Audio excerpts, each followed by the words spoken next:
So today we're going to be talking about some of the big UFC matchups that have been made over the past couple of weeks. Let's start off with this one right here. Justin Gaethje versus Rafael Fiziev 2 is now confirmed to be the co-main event of UFC 313. Now, as we all know, this was meant to be Justin Gaethje versus Dan Hooker. Dan Hooker did pull out this week due to a hand injury. There were a couple of other options Justin Gaethje was talking about, which we will get into in the video. But as of now, it is official. It is Justin Gaethje versus Rafael Fiziev 2. And look, I'm looking forward to this matchup. I'm unsure if this is still a 5-rounder or if they've moved to do a 3-rounder because Fiziev is stepping in on short notice.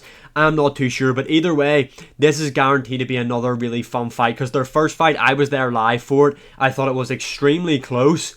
And again, it was a really fun matchup. I am looking forward to this. Fair play to Justin Gaethje for staying on the card and taking on Rafael Fiziev, who is ranked way below him. Fiziev is currently ranked number 3 in the UFC's lightweight division. And somehow, even though he's just coming off a KO loss to Max Holloway, Justin Gaethje is still ranked number 3.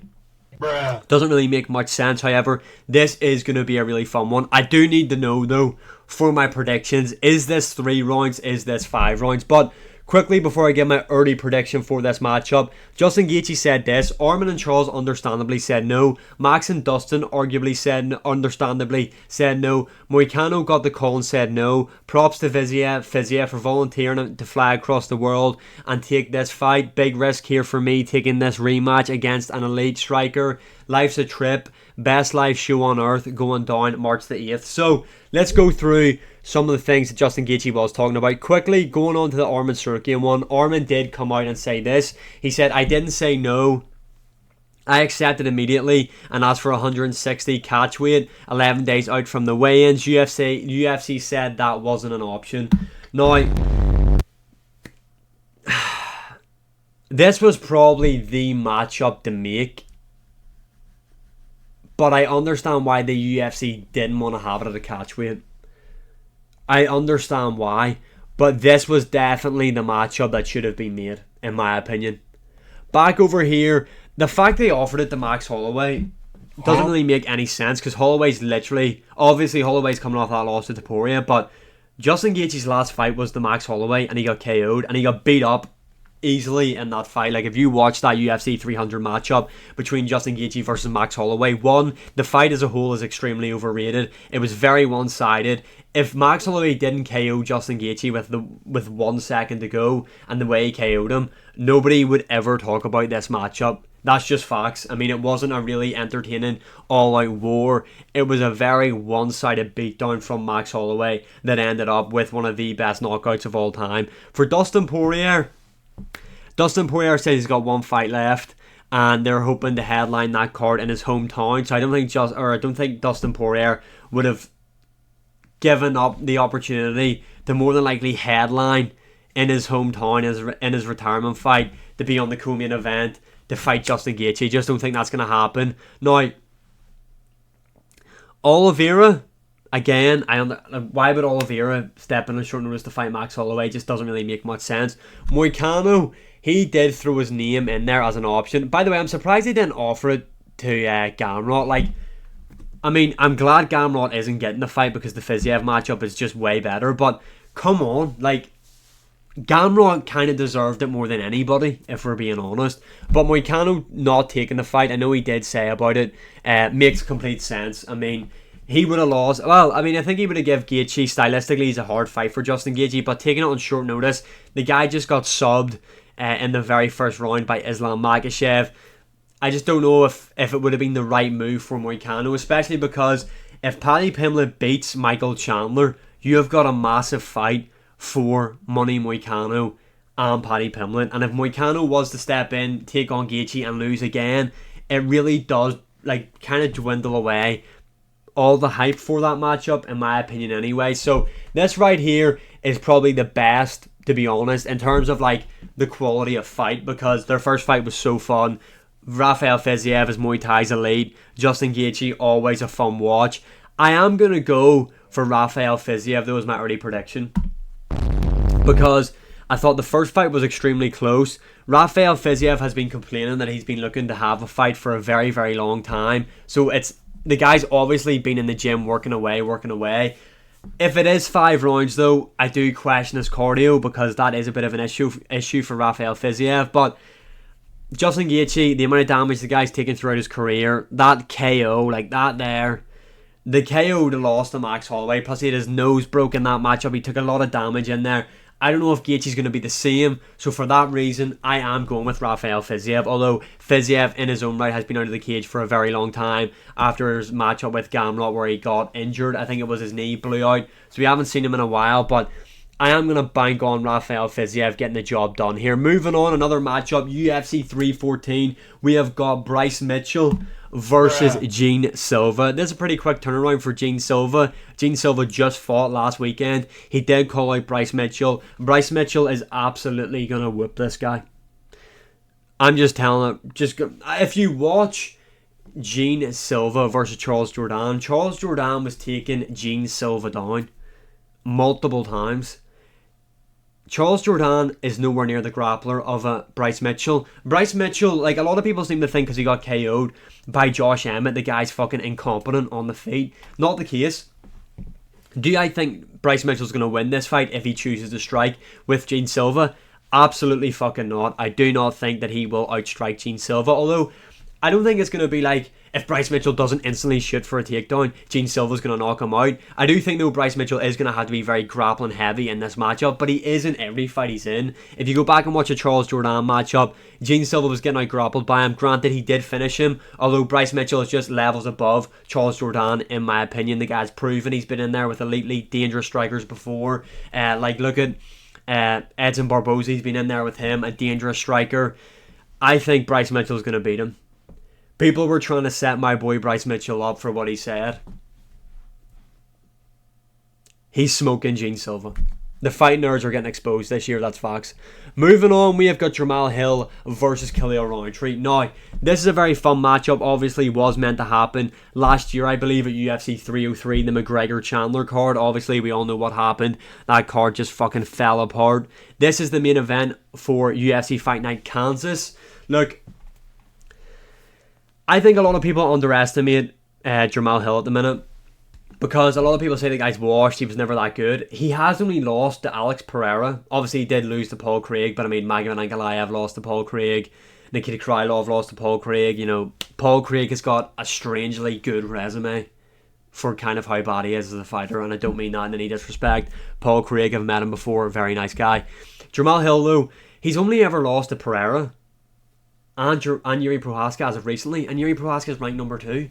I understand, like, look, I am going to pick Khalil Rountree to win this matchup, but really don't sleep on Jamal Hill. The reason why I'm picking Khalil Rountree is because Jamal Hill's really made another quick turnaround. Like, this guy took a lot of damage in there against Yuri Prohaska in January, and he's getting right back in there. Now, Khalil Rountree, in my opinion, is overrated because a lot of people seem to think this guy should be ranked like number 2 in the light heavyweight division because he was a punch bag for Alex Pereira and went to the 4th round. That is literally the only reason why people rank this guy so highly, is because the guy was a punch bag for Alex Pereira. Outside of that, what has he done? Oh yeah, he beat Anthony Smith, so that then means he's a world beater. Do you know what I mean? I think Khalil Rountree is very overrated. I think Jamal Hill is being underrated. But just with the amount of damage Hill took in his last 2 fights, but then again, Khalil Rountree took a lot of damage against Alex Pereira.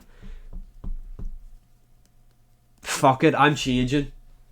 I'm going Jamal Hill. I think Jamal Hill is very underrated, and I think Khalil Rountree is very overrated. I'm going with Jamal Hill, you know. When I think about the damage, although Khalil's had a lot of time to kind of heal up, where Jamal Hill just got beat in January and he's already stepping back in. I'm going Jamal Hill. I'm going Jamal Hill to stop Khalil Rountree. What a fucking turn of events. Moving on, we have got this one right here. Corey Sanhagen versus Deiveson Figueiredo. Absolute banger of a matchup. I am going for Deiveson Figueiredo to win this matchup.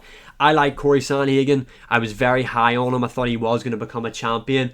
But the guy's like kind of prioritizes grappling now, and he did show really good takedown defense in there against Umar Nurmagomedov, and he showed good offensive wrestling in there against Chito Vera and Rob Font, but he's kind of neglected what really made him good, which was his striking. He's nowhere near as explosive and dynamic as what he once was. He's very hesitant now, in my opinion. He's constantly switching stances, but not to utilise anything from it. You know, like I remember seeing him in there with Petr Yan. I thought he had a great performance in there against Yan. Obviously, the flying knee had Frankie Edgar with. I think he's neglected the best part of his game, which is his striking. I think he's very hesitant now.